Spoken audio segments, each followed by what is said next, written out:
नमस्ते। ये post election के बाद हम लोगों का पहला बातचीत है प्रोफेसर अभय दुबे साहब के साथ। जैसा हम लोग पिछले कई महीनों से इस पे बातचीत करते आ रहे थे, आपसे भी इसकी बातचीत हो रही थी। चुनाव के नतीजे मेरे हिसाब से आशा के अनुरूप तो नहीं कहेंगे, ऐसे आए, लेकिन बिल्कुल क्लियर आए। जनता ने बिल्कुल क्लियर कट मैंडेट जिसको भी दिया, क्लियर कट दिया। मुझे ऐसा लगता है कि आज की बातचीत हम लोग दो हिस्सों में कर लें, क्योंकि अगर उत्तर प्रदेश की बातचीत करने लगेंगे तो फिर उत्तर प्रदेश के एक बार शुरू हो जाती बात तो सिलसिला थमता नहीं है।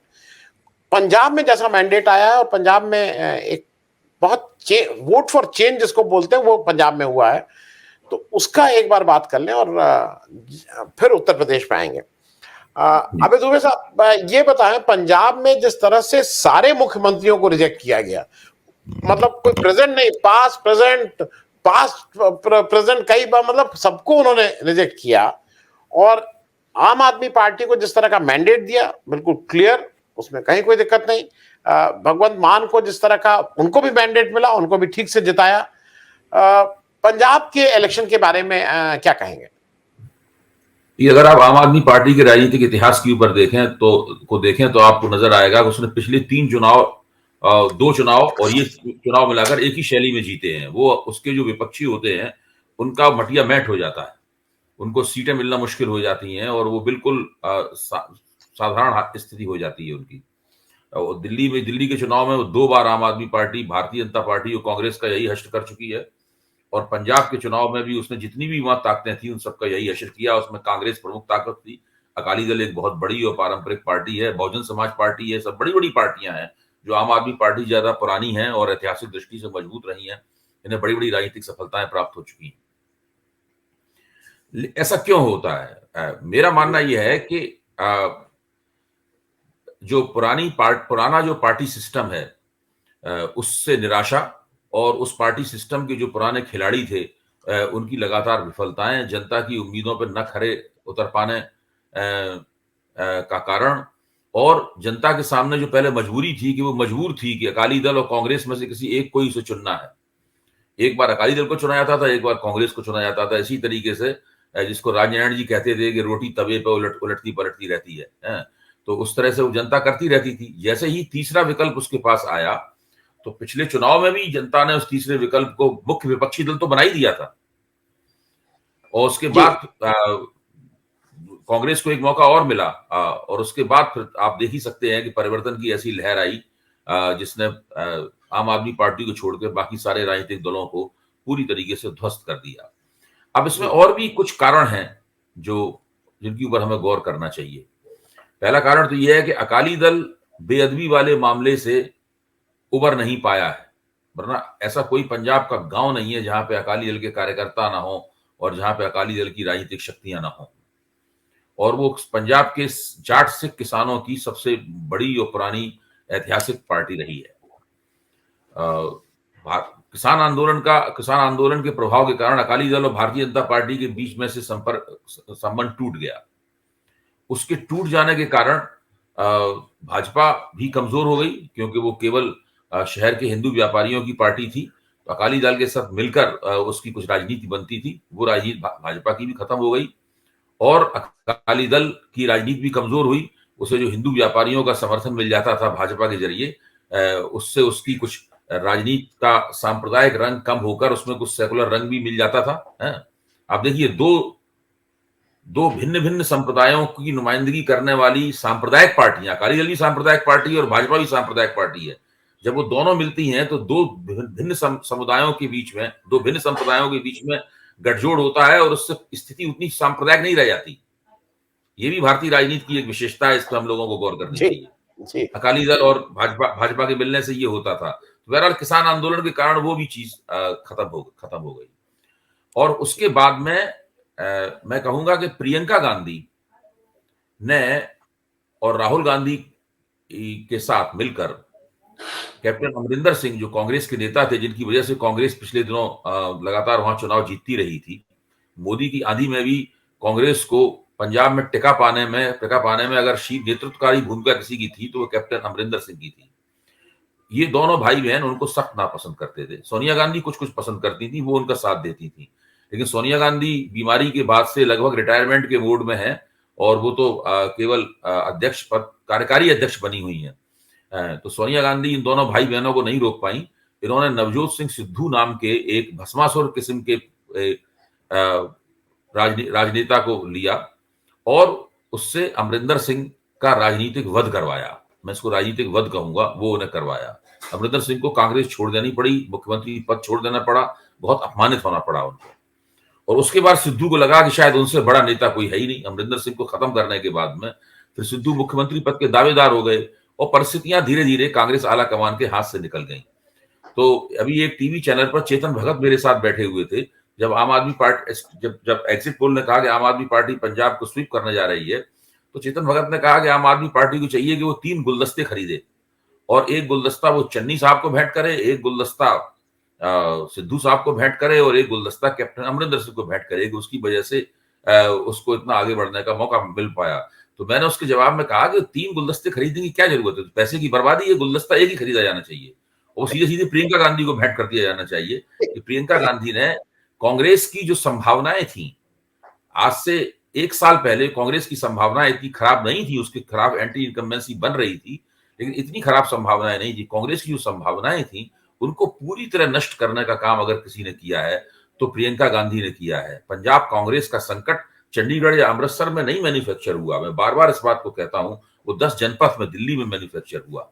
तो प्रियंका गांधी को ये श्रेय जाता है कि उन्होंने पंजाब में जहां कांग्रेस अपनी दावेदारी, राजनीतिक दावेदारी पेश कर सकती थी, चुनाव जीतती और हारती, उसकी इतनी बुरी हालत नहीं होती, वहां पर उन्होंने कांग्रेस की जो छवि उन्होंने प्रोजेक्ट की, वो छवि इस तरह की छवि थी जिसमें हर व्यक्ति कह रहा था, जब भी संवाददाता मतदाताओं से पूछते थे, मतदाता कहते थे कि दोनों में बहुत लड़ाई हो रही है, लोगों में आपस में लड़ाई हो रही है, लड़ाई खत्म नहीं होगी। हर मतदाता इस बात को जानता था। तो ऐसे लोगों को तो कैसे दिया जा सकता था समर्थन? मतदाताओं ने उनको समर्थन नहीं दिया। तो कांग्रेस ने अपना पत्ता खुद साफ कराया। अकाली दल उस कमजोरी से उबर नहीं पाया था जो उसकी खुद अपनी बनाई हुई कमजोरी थी। तो आम आदमी पार्टी के लिए मैदान साफ था और आम आदमी पार्टी दिल्ली का प्रशासन का मॉडल लेकर सामने आई और पंजाब के लोगों को उसने उम्मीद बधाई है और जितना असाधारण उसको जनादेश मिला है, उतनी ही असाधारण जिम्मेदारी उनके ऊपर है। पंजाब एक कर्ज के दलदल में फंसा हुआ राज्य है, कई समस्याओं का शिकार है जो खुद आम आदमी पार्टी ने ही चिन्हित की हैं समस्याएं। और मेरा मानना यह है कि आम आदमी पार्टी के लोग बहुत होशियार हैं, प्रशासन की दृष्टि से बहुत तेज है, उनके पास योजनाएं में ले जा सकते हैं जिसकी पंजाब की जनता लंबे अरसे से प्रतीक्षा कर रही है। जी दुबे, एक जल्दी से एक और चीज, क्योंकि मुझे एक चीज और नहीं समझ में आई। ये चन्नी साहब जब इनका शपथ ग्रहण हुआ था तो ऐसा लगा था मास्टर स्ट्रोक है और उससे केवल पंजाब में ही नहीं, उसकी वजह से बाकी राज्यों में भी इसका असर पड़ेगा, एक पॉजिटिव कांग्रेस को इससे किक मिलेगी। लेकिन चन्नी साहब दोनों जगह से क्यों चुनाव हार गए? मतलब वो अनपॉपुलर थे, क्या कारण उनके? उसको मास्टर स्ट्रोक मानने के पीछे एक तर्क था।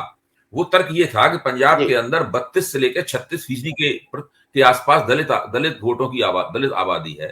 तो ये माना जाता था कि अगर पहली बार किसी दलित को मुख्यमंत्री पद का उम्मीदवार बनाया गया है तो दलित उसे बड़े पैमाने पर वोट देंगे और कुछ वोट और आ जाएंगे, इससे कांग्रेस जो है वो चुनाव में कामयाबी प्राप्त कर सकती है। इसके लिए इसको मास्टर स्ट्रोक कहा जा रहा था। लेकिन इसको मास्टर स्ट्रोक कहने वाले लोग इस बात को भूल गए कि पंजाब की दलित आबादी की सामाजिक संरचना क्या है। इस पर हम लोग पहले भी इस मंच पर चर्चा कर चुके हैं। पंजाब की दलित आबादी 3 अलग अलग खानों में बटी हुई है और चन्नी साहब जिस खाने में आते हैं वो एक अलग किस्म के दलित हैं और उसके बाद मजहबी सिख आते हैं, वो अलग तरह के दलित हैं। चन्नी साहब रामदसिया सिखों के समुदाय से आते हैं और ये लोग भौगोलिक रूप से भी अलग अलग बटे हुए हैं, एक साथ कभी भी वोट नहीं देते हैं। मेरा कहना है कि अगर कांग्रेस में एकता होती, अगर सिद्धू ने मुख्यमंत्री बनते ही चन्नी की टांग खींचनी नहीं शुरू कर दी होती और मुख्यमंत्री के पद के लिए अपना नाम पेश करना शुरू नहीं कर दिया होता, तो चन्नी की कुछ साख बनती, तो दलित समुदाय सोचता उनके बारे में कि भाई उनको कुछ वोट दिया जाए, हमारा आदमी है, हम इसको समर्थन करें। यहां तक कि रामदसिया सिख के लिए मजहबी सिख और जो आप धर्मी सिख हैं वो लोग भी वोट देने के बारे में सोच सकते थे। पूरा एक नैरेटिव, एक अलग तरह की कहानी बनती पंजाब में, वो कहानी दरअसल कभी बनी नहीं पाई। और जब सभी जी लोग चुनाव हार रहे थे तो लोगों ने कहा भाई इनको चन्नी साहब को जिताने का क्या लाभ जी जी है। तो ये हाँ, तो वो भी, और देखिए वो पहले से समझ रहे थे चन्नी कि हमारी जमीन कमजोर है, इसीलिए चमकौर साहब जो उनकी पारंपरिक सीट थी वहां के बजाय उन्होंने एक और सीट से लड़ने की घोषणा की। यानी उनके अंदर असुरक्षा का भाव था, वो जानते थे कि गड़बड़ हो सकती है, और वास्तव में गड़बड़ हुई भी, वो दोनों जगह से चुनाव हार गए। नहीं, और उनके घर के भी अपने भी द्वंद थे। खैर अब हम लोग उत्तर प्रदेश चले क्योंकि उत्तर प्रदेश के बहुत से हमारे दर्शक उत्तर प्रदेश को आपसे सुनना चाह रहे होंगे। बहुत बहुत संक्षेप में अगर मैं कहूं तो बीजेपी ने इस चुनाव में 39.7% से 41.3%, 1.6% का सफर आगे की तरफ बढ़े। हमारे समाजवादी पार्टी के अखिलेश यादव जी 21.8 से 32%, करीब 10.2% का जंप लगाया। 29% पे 2012 में उन्होंने सरकार बना ली थी। ये इतना सब पॉजिटिव होने के बाद भी क्या उनका केमिस्ट्री सब गड़बड़ हो गया?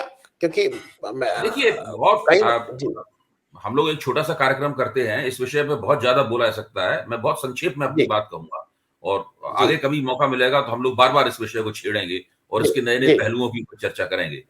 मेरा शुरू से ये मानना था कि इस चुनाव, अभी भी मानना यह है कि चुनाव सामाजिक गठजोड़ों के आकार प्रकार और उनके भीतर जो कैसी एकता है उसके आधार पर जीते हारे जाते हैं। ये साफ दिखाई दे रहा था कि अखिलेश ने ओबीसी की एकता का एक गठजोड़ बनाया है, जिसके साथ मुसलमान मजबूती के साथ जुड़ गए हैं। ओबीसी जातियों की एकता का एक गठजोड़ बनाया है, इसके साथ मुसलमान मजबूती के साथ जुड़ गए हैं। उनका गठजोड़ आकार में काफी बड़ा और मजबूत दिखाई देता था। जो ओबीसी जातियां उनके साथ गैर यादव ओबीसी जातियां जुड़ी थी, वो पहले भारतीय जनता पार्टी के साथ पूरी तरीके से थी, उनके नेता निकलकर उनके साथ जुड़ गए थे। लेकिन साथ में मैंने ये भी कहा था कि भारतीय जनता पार्टी एक नया प्रयोग कर रही है, वो उन समुदायों में पिछले 5 साल में अपनी शक्तियां पैदा की हैं, यानी राष्ट्रीय स्वयंसेवक संघ के विचारधारात्मक रंग में रंगी हुई शक्तियां पैदा की हैं। इसलिए इन नेताओं के साथ में वो तमाम ओबीसी जातियां समाजवादी पार्टी के साथ नहीं जाएंगी, कुछ हिस्सा जाएगा, कुछ हिस्सा वहीं जाएगा। लेकिन ये दोनों सिरों से खुला हुआ सवाल था कि कितना बड़ा हिस्सा भाजपा में रह गया है और कितना बड़ा हिस्सा लोगों के साथ गया है। जी आज स्थिति, आज हमारे सामने जो नतीजा निकला, वो नतीजा बताता है कि इन तमाम वोटों में विभाजन हुआ, लेकिन इस विभाजन का एक बड़ा हिस्सा भारतीय जनता पार्टी में रह गया और बहुत छोटा हिस्सा जो है वो इन लोगों के साथ गया। अखिलेश के जो मत बढ़े, एक तो मुसलमान वोट बड़े पैमाने पर उन्हें मिले, यादवों के बीच में एकता हो गई, उनके अपने परिवार के बीच में एकता हो गई, तो वो वोट उन्हें बड़े पैमाने पर मिले, और गैर यादव पिछड़ी जातियों का भी एक सम्मानजनक वोट प्रतिशत उनके हाथ में आया। जाटों का भी एक हिस्सा उन्हें मिला। अब आप जाटों पे आ जाइए, इसमें एक बहुत ही मनोरंजक किस्म का फिक्रा कहा गया है कि जयंत का साथ दिया उतना ही जाटों ने, जितना नाटो का दिया, जितना यूक्रेन का दिया नाटो ने। मतलब नाटो को वायदा करने के बावजूद भी नाटो ने यूक्रेन का जितना साथ दिया, जाटों ने जयंत का उतना ही साथ दिया। जाटों ने साफ तौर पर जयंत के जो जाट प्रत्याशी थे उनको जम के समर्थन किया, जयंत के जो गैर जाट प्रत्याशी थे उनको उनके वोट नहीं मिले, और समाजवादी पार्टी के प्रत्याशियों को भी जाटों के वोट ना के बराबर मिले। नतीजा ये निकला कि जयंत ने शायद 33 या 34 सीटों पर चुनाव लड़ा, 8 या 9 सीटें उन्होंने जीती। तो ये जो पूरा आंकड़ा था और ये पूरा विश्लेषण था, जो है ये हम लोग कोई भी विश्लेषण करते रहे हों, लेकिन ये इस उत्तर प्रदेश का यथार्थ है जिसको हम लोगों को स्वीकार करना चाहिए। एक दूसरा यथार्थ हम लोगों को यह स्वीकार करना चाहिए कि केवल ओबीसी जातियों की एकता करके आप एक प्रबल राष्ट्रीय पार्टी को पराजित नहीं कर सकते। अखिलेश ने, हम लोग ये सोचते थे कि ओबीसी जातियों की एकता हो जाएगी, मुसलमान उसके साथ जुड़ जाएंगे तो एक बहुत बड़ा वोटिंग ब्लॉक तैयार होगा। तो ओबीसी जातियों की पूरी तरह एकता हुई भी नहीं, इतनी एकता हुई वो भारतीय जनता पार्टी को हराने के लिए नाकाफी थी। दूसरी बात, हम लोग ये भी सोचते थे कि कांग्रेस भी कुछ प्रदर्शन करेगी, थोड़ा ही सही, कुछ ना कुछ कांग्रेस के खाते में भी वोट आएंगे और बहुजन समाज पार्टी के खाते में भी वोट आएंगे। भाई बहुजन समाज पार्टी कम से कम 15-16% वोटों की तो पार्टी थी, बहुजन समाज पार्टी 30-40 सीटों की पार्टी, 50 सीटों की पार्टी तो थी। लेकिन इस तरह का दोतरफा इलेक्शन, इस तरह का दोतरफा चुनाव हुआ कि कांग्रेस पूरी तरीके से साफ हो गई। बहुजन समाज पार्टी को उतने ही वोट मिले जितना जाटवों की आमतौर पर संख्या है। जी तो इस जी इस पूरी प्रक्रिया में यह हुआ कि भारतीय जनता पार्टी की 50, 60, 55 सीटें कम हो गई, जो ये जी बताता है कि उनके खिलाफ एंटी इनकम्बेंसी थी।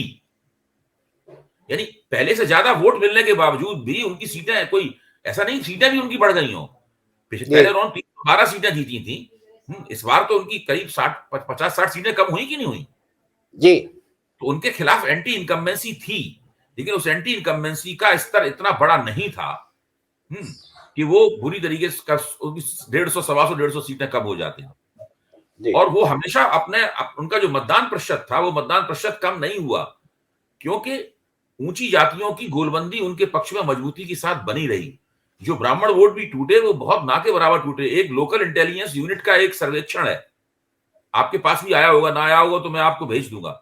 लोकल इंटेलिजेंस यूनिट ने भारतीय जनता पार्टी के लिए एक कास्ट एफिनिटी इंडेक्स बनाई थी, जिसमें उसने बताया था कि कौन कौन सी जातियां भाजपा के पक्ष में वोट करने वाली हैं, कौन सी उनके खिलाफ वोट करने वाली हैं, और कौन सी जाति का 20% वोट भाजपा के पक्ष में नहीं आएगा, किस जाति का 50%।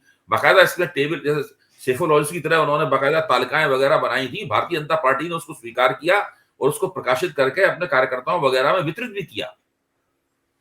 वो पूरा दस्तावेज जिन रंगों में छपा हुआ है, वो भारतीय जनता पार्टी के रंग हैं। उनके झंडे के रंगों में दस्तावेज का कवर छपा हुआ है। तो वो जी दस्तावेज भी बताता है कि एलआईयू के मुताबिक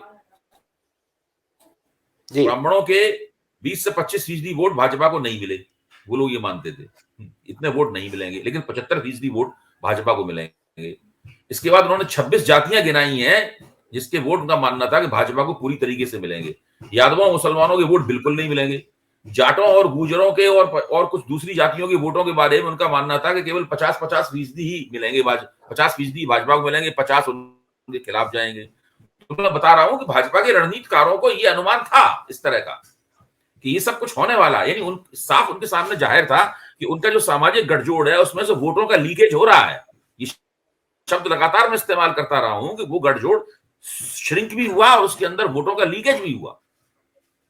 लेकिन वो इतना जी नहीं था कि भारतीय जनता पार्टी को चुनाव हराने के लिए पर्याप्त हो। तो एक बात तो जी सबक हमें ये मिलता है कि केवल पिछड़ी जातियों की एकता से ये पूरा विचार कि हम पिछड़ी या कमजोर जातियों की एकता कर लेंगे और ऊंची जातियों को समाज के कोने में धकेल देंगे और उनके ऊपर अपनी सत्ता कायम कर लेंगे, ये तथाकथित रूप से अंबेडकरवादी और बहुजनवादी आदर्शवादी विचार है। आज के जमाने में, आज के जमाने की जो राजनीति है उससे मेल नहीं खाता।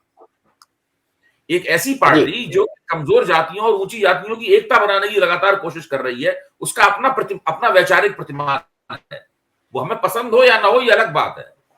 उसका जी अपना वैचारिक प्रतिमान है जो अंबेडकर वाली भाषा से बचती है, वो सावरकर वाली भाषा से भी बचती है, वो मार्क्सवादी भाषा से भी बचती है। वो आमतौर पर क्रांति और समाज परिवर्तन की जो लफ्जाजी होती है उसकी तरफ ध्यान नहीं देती, और वो कोशिश करती है कि जो ऊंची जातियां हैं, जो वर्ण क्रम में भी ऊंची हैं और दबदबे के लिहाज से भी ऊंची जातियां हैं, उन ऊंची जातियों के साथ में शूद्र जातियों का और कुछ दलित जातियों का एक गठजोड़ बनाया जाए। यही तो है वो सामाजिक गठजोड़ जिसकी वजह से भाजपा को 40 से 50% की बढ़त का आधार मिलता है। तो उसको पराजित करने के लिए जितना ज्यादा उसके अंदर से वोटों का लीकेज होना चाहिए था, वो लीकेज नहीं हुआ। वो तो खुद बोल, उनका दस्तावेज भी मानता है, लेकिन उतना नहीं हुआ। इसलिए नतीजे समाजवादी पार्टी के अनुकूल नहीं आए। जी जी मैं एक चीज और इसमें मतलब एक जो मेरी समझ है, इसमें मुस्लिम वोट बिल्कुल जैसे एन ब्लॉक मुस्लिम वोटों ने ज्यादा वोट भी किया और उसमें शायद बिल्कुल लीकेज नहीं, मतलब जो अगर वो सपा के पीछे खड़ा था तो पीछे बिल्कुल खड़ा था। और जो मेरे पास आंकड़े हैं, जैसे बसपा ने करीब मुस्लिम आबादी उत्तर प्रदेश में 19.5% है। आबादी के हिसाब से अगर 400 सीटें हैं तो करीब इनकी 78-79 सीट होनी चाहिए अगर हम लोग आरक्षण वाला फॉर्मूला लगाएं। इनको जो बसपा के लिए था कि बहुत सीट दी, बहुत, बसपा ने 88 सीट दी थी, कैंडिडेट थे, कांग्रेस ने 75 कैंडिडेट दिए थे और सपा ने इस बार 64 या 65 कैंडिडेट उतारे थे। जिसमें से 36 जीत के आए हैं सपा के। तो इससे एक चीज तो ये हो रही है कि मुस्लिम और यादव को छोड़ के बाकी जातियों को ये बांध नहीं पाए। अपर कास्ट तो बिल्कुल भी कहीं लग रहा है कि नहीं गया इस बार। भाई ये स्वाभाविक बात है, जब आप ओबीसी जातियों की एकता करेंगे तो उसकी प्रतिक्रिया में आप ऊंची जातियों की भी एकता हो जाएगी। जी भाई ये कैसे है? केवल आपको ही एकता करने का अधिकार है, दूसरों जिनकी जिनकी आप निंदा कर रहे हैं, जिनको आप ब्राह्मणवादी कह रहे हैं और तमाम तरह तरह के उनके ऊपर इल्जाम लगा रहे हैं, तरह तरह से उनकी निंदा कर रहे हैं, तरह तरह से उनकी आलोचना कर रहे हैं, उनको भी एकता करने का अधिकार है आपस में, तो वो लोग भी एकता कर लेंगे। तो उन्होंने भी एकता, भाजपा तैयार है, उसका भाजपा तैयार शुदा नेतृत्व भाजपा के रूप में उन्हें मिल जाता है, लंबे अरसे से उनके साथ है भाजपा, तो उधर एकता हो जाती है। तो ये जो जातियों की एकता है, अपनी अपनी एकता को आप कहेंगे हमारी एकता तो प्रगतिशील और रेडिकल है, और दूसरे की एकता जो है वो प्रतिक्रांतिकारी प्रतिगामी है, मतलब। तो ये तो आप अपने अपने दिल को खुश करने के लिए ये सब डिस्कर्सिव किस्म की बात देते रहिए, तो होता तो कुछ है नहीं। चुनाव तो इस तरह नहीं लड़ा जाता, ना सत्ता, लोकतंत्र में सत्ता इस तरह मिलती है। देखिए, बहुत जब डॉक्टर लोहिया के जमाने में पिछड़ी जातियों के लिए नारा लगाया जाता था कि पिछड़ा पाए 100 में 60, ये सब इस तरह की जो नारे लगाए जाते थे, वो नारे लगाने वाले कौन थे?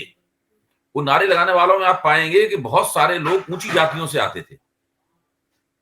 ऊंची जातियों का एक जो प्रगतिशील और तरह तरह की समताओं में विश्वास करने वाला जो एक हिस्सा था, वो इस सब आंदोलन में बहुत ज्यादा सक्रिय होता था और प्रमुख भूमिका निभाता था इस आंदोलन में। धीरे धीरे करके क्या हुआ कि ये सारे के सारे आंदोलन पिछड़ी जातियों और उनके नेताओं, उन्हीं में से निकले हुए नेताओं के हाथ में चले गए। उससे वो परिस्थिति पैदा हुई कि ऊंची जातियां उनसे पूरी तरीके से अलग होती चली गई।